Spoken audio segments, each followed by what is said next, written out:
When you're working with a very large property or a large market garden or even a nursery where you've got tons of plants that you want to be helping build the living soil ecosystem, it's hard to produce a large volume of compost. Or even now that you start learning about what is good compost, what does it smell like, what does the texture look like, what are the colors that we're needing, you start to realize that the majority of the compost that is available to us on the market out there is really low quality. And so we don't necessarily want to be spending a ton of money on low quality material to put on our gardens and in our farms. So what we actually want to do is find a smaller supply of really good quality compost and use something like compost teas or compost extracts to make that into a liquid form so that we can then put it and spread it out over the plants that we have. If those plants have a good thick layer of organic matter mulch, well then we are inoculating that mulch with the living soil organisms so that the composting process can begin directly beneath the roots of those plants. So composting teas are specifically where we take a sample of high quality compost that has been tested and you know is good quality, and we put it in a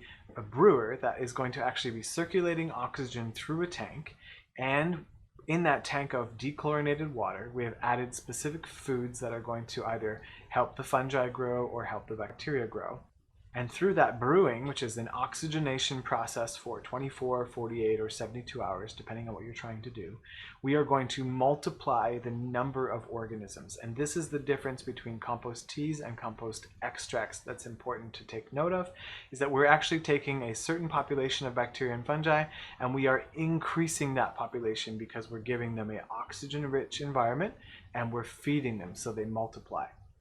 This material you cannot store. Within hours it goes anaerobic because the bacteria are still growing and consuming oxygen, and we've stopped the air blower. So it's something that you would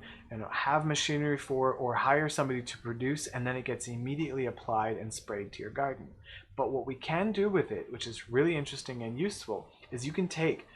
5 liters of high-grade compost and brew 1,000 liters of compost tea and then apply that to an acre of property. So instead of the volume of compost it would have required to treat an acre of property, we now have this liquid form of the living soil organisms that we can then spread out over that soil. Again, don't fall into the amendment trap where you try and spray compost tea every year without thinking about the permanent soil ecosystem.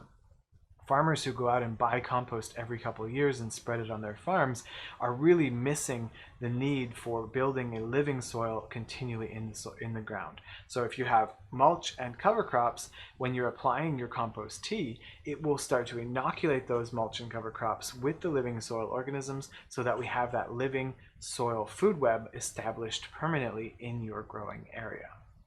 Another benefit of the compost teas and compost extracts is that you can use these as a foliar spray, which means we're going to be putting it into a hand-pumped backpack sprayer with specific nozzles so we don't crush and kill the organisms, and we're going to spray that on our plants. This can be a great way to prevent disease, prevent fungi, and even attack and kill some of the pests that are actually attacking our plants currently. So this is a great bioactive treatment that you can spray on your plants and on your mulch and get it directly into the soil.